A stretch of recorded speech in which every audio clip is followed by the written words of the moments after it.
봉섭은 한양에서 제법 이름을 날리는 병강세였는데 어느 날 삼촌이 돌아가셨다고 한번 방문해달라는 편지를 받고 삼촌이 살았던 지방으로 가게 되었다. 자네가 흥섭 씨 조카 봉섭이 맞제? 먼 길 오느라 고생했네 그려?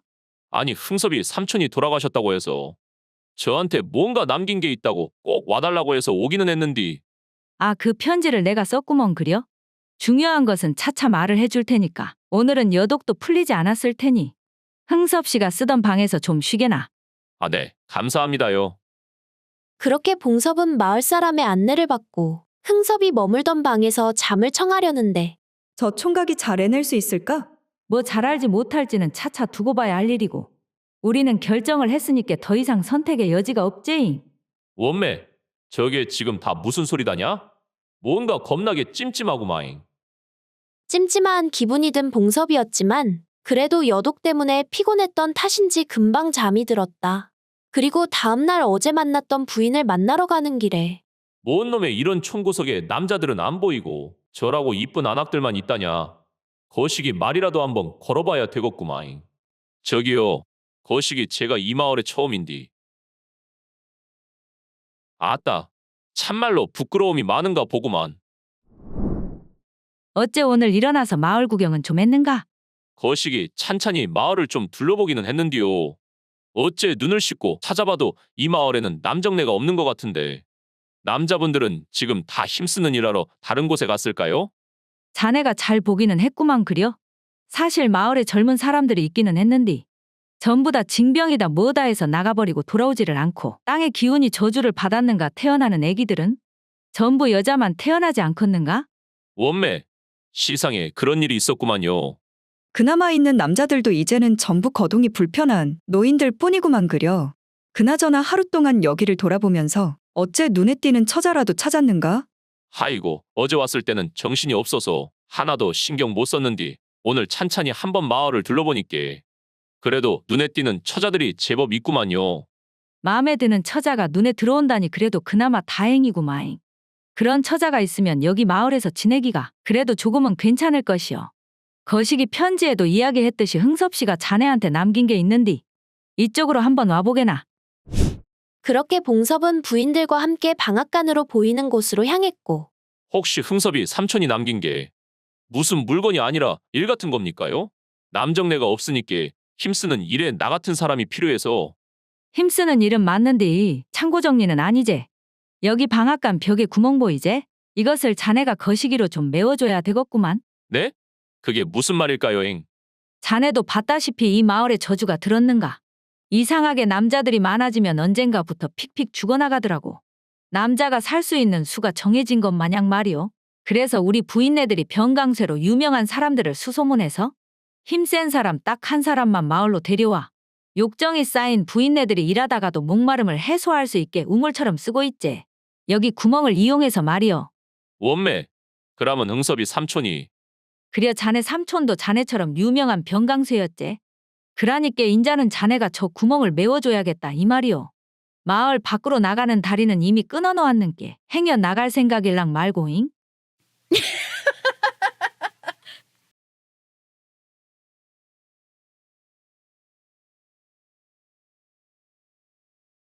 어느 부부가 한양에 볼 일이 있어 여행길에 올랐다. 아무래도 중간에 하루 숙박을 하고 가야겠소. 서방님 어디 근처에 하루 머물 만한 곳이 있을까요? 가는 길 중간에 주막이 한 곳 있기는 한데 주막에서 하룻밤 자는 건 힘들 것 같고 하니 내 주막보다는 그래도 괜찮은 곳을 찾아보리다. 네, 서방님.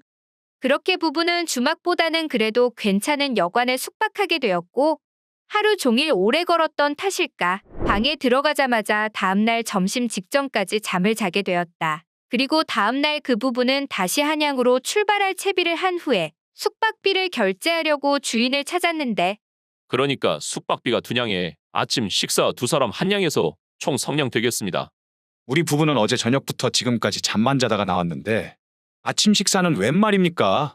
어제 저희들이 왔을 때는 아침 식사에 대한 말도 없었잖아요. 아따 거시기 그건 나도 모르겠고 우리는 오늘 아침에 2인분의 식사를 준비해놨는데 드시지 않으신 건 손님이시니 당연히 돈을 내야지라. 그렇게 한참을 여관 주인과 실랑이를 벌이고 있었는데 옆에서 가만히 듣고 있던 부인이 갑자기 말을 꺼내었다.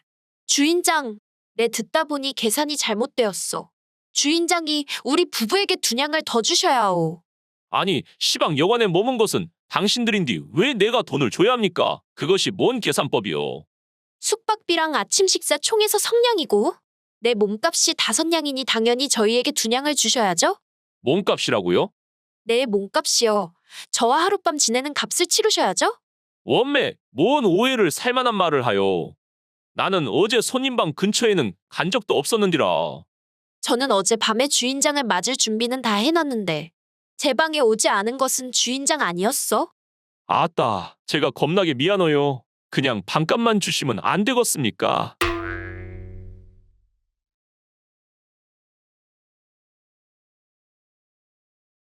대무리와 소중이는 오래전부터 알고 지낸 중마고우였다. 어느 날 둘은 주막에서 술을 한잔하고 있었는데 아이고, 요즘은 내 통 집에 들어가도 재미가 없구만. 왜? 마누라랑 무슨 일이 있는겨? 아니, 반년 전부터 마누라랑 밤에 재미를 보려고 하면 계속 거부하기만 했었고 요즘 집에 들어가기도 싫어야. 허허, 이 친구도 권태기라는 게 왔구먼. 그렇게 둘은 집으로 돌아가는 길에 어느 집 담벼락에 노상방뇨를 하고 있었는데 응?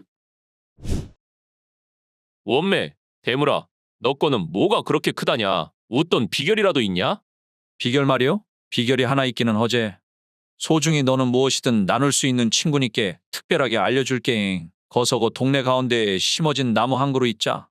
동네 한가운데 덩그러니 있는 거? 그래, 바로 그 나무. 밤마다 그 나무에다가 네 거시기를 3번만 부딪혀봐. 그렇게 일주일 동안만 반복하면 네 거시기도 나처럼 이렇게 커질 것인께. 나도 너처럼 작았는데 반년 전에 우연히 해보고 이렇게 커졌다니께.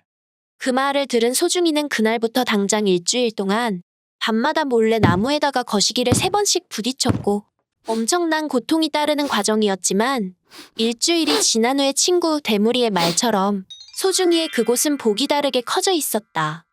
그리고 자신감에 차서 집에 돌아온 소중이는 먼저 자고 있는 마누라를 발견하고 오랜만에 재미를 보려고 합방을 시도했는데 아내는 잠에 취한 채로 말을 했다. 대물씨 왔어요. 뭐야 자고 있는데 갑자기 남편한테 들키면 어쩌려고.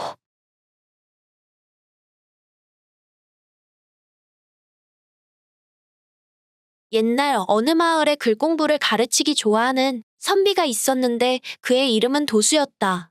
도수는 아이들에게 글도 잘 알려주었으며 매사에 품행도 방정하니 마을 주민들 모두가 그를 좋아했다. 하지만 그의 부인만은 그에게 불만이 있었으니 아니, 낮에도 허구한 날 글 공부, 밤에도 글 공부. 여보, 그럼 우덜 밤 공부는 언제 한다요? 내일도 마을 아이들에게 가르칠 게 많다 보니 밤늦게까지 책을 봐야겠어. 부인 먼저 자리에 드시오. 우덜 결혼한 지 1년도 채 안 되었는데 벌써부터 일하면 아이고 이 양반아. 쓰지도 않을 거 뭐단디 집에 들이셨소. 우리 임자가 너무 예뻐서 안아보는 것도 아까워서 그러. 원매, 정작 중요한 일은 않고 저라고 속정하지 없는 소리만 했었네. 그 일이 있고 나서 한참 후에 도수는 기분 전환으로 산책을 하다 동네 방앗간에서 이상한 소리가 나는 것을 들었다. 호기심이 생긴 도수는 조용히 물레방앗간 안을 들여다보니 아니 글쎄 물레방앗간 안에서는 마을 고물장수와 도수의 부인이 정을 나누려고 하는 게 아니겠는가? 이것이 뭔 짓거리들 이란가. 아이고, 선생님 내 겁나게 죄송해요. 임자, 바람을 피워도 하필 우리 동네에서 제일 가난하고 저 무식한 고물장수랑 정분이 나는 게 말이 됩니까? 도대체 내가 뭐가 부족해서 이런단 말이오. 아따 서방님 제가 잘못하기는 했는데요. 그런데 저 양반이 우리 집 앞을 지나가면서 허구한 날 안 쓰는 물건 있으면 쓴다길래 한번 따라가 본 게 이라고 되어불었어. 그런데 아따 그 양반 안 쓰는 물건 한번 진짜로 잘 쓰기는 합디다잉.